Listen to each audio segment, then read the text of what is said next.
But actually, probably the linchpin, the most important thing that would determine whether or not your employees are engaged is, do you have leadership development? Do you actually have leaders? Because, and here's why I say this, the biggest contributor to your employees' engagement is their direct manager, their direct boss, their direct leader.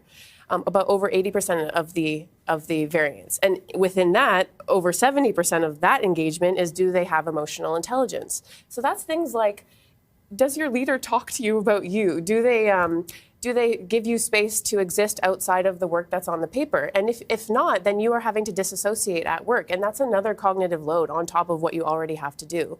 So I would say what organizations should do more is develop better leaders, because you will definitely reach your goals better and faster. But the side benefit would actually be more engaged, more healthy employees. And that's unexpected for a lot of folks.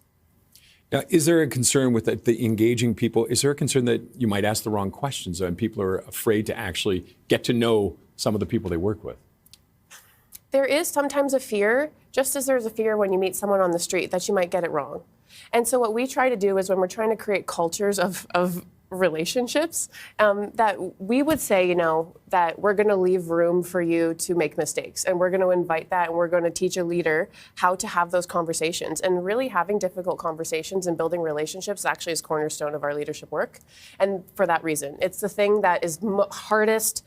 Especially in Canada, everyone wants to be kind. Like, it doesn't seem that way all the time. We're the land of sorry, right? Like when you watch the news, but most people we run into actually want to do a good job. Like, most people don't want to offend their employees. And if you run with that as the base, you can say, well, you know, here's some small ways to change your language that you may not have realized would invite a different response. Like, how was your weekend versus, you know, what did you get up to this weekend?